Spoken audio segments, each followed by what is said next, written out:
आजकल indigestion, bloating, digestive issues थोड़े बढ़ गए हैं।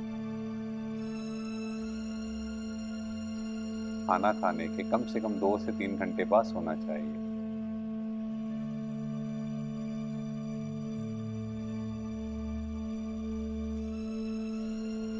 डाइजेस्टिव सिस्टम कह रहा है कि फूड डाइजेशन का काम करना है हाँ जी। और ब्रेन कह रहा है रेस्ट। तो कहीं ना कहीं गड़बड़ हो रही है।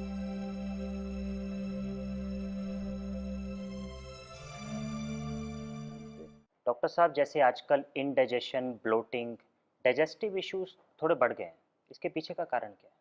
अगर हम देखें तो पिछले कुछ टाइम से हमारी लाइफस्टाइल में काफ़ी चेंजेस आ रही हैं। और अगर हम देखें तो जो खाने का समय था, डिनर टाइम था, वो भी कहीं ना कहीं लेट नाइट हो चुका है। रात को भोजन किया और साथ के साथ सो गए। वो भोजन डाइजेस्ट भी नहीं हो पाता। हाँ जी। सो पहले टाइम में लोग क्या करते थे, वो रात को बिफोर सनसेट भोजन कर लेते थे। वो भोजन अच्छे से डाइजेस्ट होता था और उसके बाद सोते थे। और वैसे भी आपने सुना भी होगा, खाना खाने के कम से कम 2 से 3 घंटे बाद सोना चाहिए। तो वो जब भोजन प्रॉपरली डाइजेस्ट हो जाता था और जब वो सोते थे, तो वो टाइम क्या था हमारा बॉडी का रिपेयरिंग का, जी। जिसमें हम कहीं सेलुलर लेवल डिटॉक्स होता था। हाँ जी। और इवन जो बॉडी के अंदर वेस्ट मटेरियल होते थे, वेस्ट थिंग्स होती थी, बॉडी उससे भी एनर्जी प्रोड्यूस कर लेती है, जिसको ऑटोफेज कहा जाता जी। है। तो इस लेवल का प्रोसेस चलता था।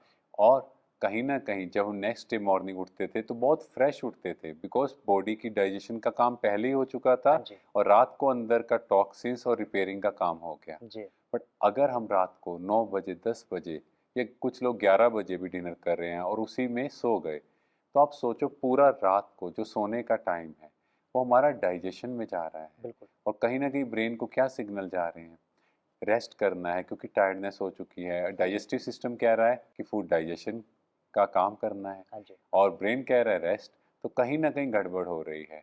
और अगर हम आयुर्वेदा में भी देखें तो उसके बारे में कहा जाता है कि जैसे जैसे सन बढ़ता है वैसे वैसे डाइजेस्टिव फायर बढ़ती है। तो इसीलिए जैसे 12 से 2 का टाइम हम दिन में कहें, जी। उस टाइम डाइजेस्टिव फायर हाईएस्ट होती है। हाँ जी। भोजन जल्दी डाइजेस्ट होता है, बॉडी की पाचन शक्ति बेटर होती है, बिकॉज कहीं ना कहीं ये बॉडी प्रकृति से ही बनी है, जी। 5 तत्वों से ही बनी है, हाँ तो जी। कहीं ना कहीं उसी से ही लिंक्ड है। और जितना लेट नाइट हम भोजन लेते हैं उतना डाइजेस्टिव फायर स्लो डाउन होगी, डाइजेशन स्लो होगा। जी। तो इसीलिए पुराने लोग जब हम देखते हैं, वो आज के टाइम भी सुबह जल्दी ब्रेकफास्ट करेंगे और रात को टाइमली डिनर करेंगे और मॉर्निंग में बहुत फ्रेश होकर उठते हैं। और अगर हम देखें आज का जो यूथ है, वो कहीं ना कहीं वो फ्रेशनेस फील नहीं कर रहा। जी। वो सुबह उठते भी है तो भी वो फ्रेश फील नहीं कर रहे। कहीं सुस्ती। ना कहीं यस, इम्यूनिटी लेवल डाउन हो रहा है। टायर्डनेस। यस। तो कहीं ना कहीं हमें अपनी लाइफस्टाइल को चेंज करना है। अगर आप रात को बिफोर सनसेट भोजन लेते हो तो हमें कुछ दिन ऐसा लगेगा जैसे भूख लग रही है, बट कुछ ही दिनों में ये चीज़ें आपको नॉर्मल लगेंगी। हाँ जी। और जो ये आपका डाइजेस्टिव इश्यूज हैं, क्योंकि आप कितनी भी मेडिसिन्स लेते जाओ वो टेम्परेरी तो ठीक करेंगी। मेन प्रॉब्लम कहाँ है, हमारी लाइफस्टाइल की करेक्शन की ज़रूरत है। हाँ जी। तो हम लाइफस्टाइल को करेक्ट करें। और उसके अलावा अगर हम देखें तो जो पैक्ड फूड है जहाँ प्रिजर्वेटिव बहुत ज़्यादा यूज़ है, उन चीज़ों को जितना हो सके अवॉइड करें। बिल्कुल। ठीक है। उसके बाद सॉल्ट की टॉपिंग से आप फ्रूट ले रहे हो, सैलड ले रहे हो, कहीं ना कहीं जो एक्सेसिव सॉल्ट इनटेक है डायरेक्ट फॉर्म में वो भी बॉडी को इफ़ेक्ट करता है। तो ये कुछ टिप्स अगर हम अप्लाई करें, अपनी फूड कंजप्शन में 70% लिक्विड कंटेंट कर दें। क्योंकि क्या होता है, सॉलिड कंटेंट ज़्यादा होगा तो डाइजेस्टिव इश्यूज आएंगे। जी। अगर लिक्विड कंटेंट, क्योंकि हमारी बॉडी में 70% पानी है, जी। So our liquid content should be also approximately similar to that. Right. अगर वो 70% होगा तो हमारा डाइजेशन बेटर होगा। ऑटोमेटिकली बेटर होगा। हाँ जी। तो इन छोटी छोटी टिप्स को ही अगर हम अप्लाई करें तो हमारी बॉडी के अंदर रिमार्केबल चेंजेस होंगे। और जो ये एसिडिटी, इंडाइजेशन, ब्लोटिंग कुछ भी इश्यूज हैं, वो कुछ ही दिन में आप फील करोगे बिल्कुल जैसे ख़त्म हो गए हैं। जी।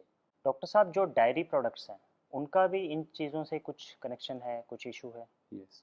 देखो, आपको सिर्फ सोर्स चेक करना है, जहाँ से भी आप दूध ले रहे हो, कि वहाँ दूध का सोर्स क्या है। क्या वह बिल्कुल प्योरिटी है, जो वहाँ पर काउस हैं उनके साथ कैसा बिहेव किया जा रहा है जैसे कुछ। आजकल बहुत लोग वेगन डाइट की ओर जा रहे हैं ना? यस। बट मेन तो क्या है कि आपके दूध का जो सोर्स है, अगेन आई एम सेइंग कि आप सोर्स को चेक करो, जहाँ से आप ले रहे हो आप मिक्सिंग तो नहीं है। ठीक है, एनिमल्स के साथ कोई क्रुएल्टी तो नहीं है, कोई इंजेक्शंस तो नहीं लग रहे। जी। ठीक है, तो बहुत सी ये चीज़ें हैं, अगर आप इन चीज़ों का ध्यान रखो, जहाँ से सोर्स है अगर वो करेक्ट है तो मुझे नहीं लगता कोई इशू आएगा। बट अगर आपको कुछ इशू आ रहा है, इवन दैट कि आपका सोर्स सही है फिर भी, सो कुछ दिन के लिए बंद करके आप देख सकते हो। शुक्रिया डॉक्टर हिमांशु। Thank you.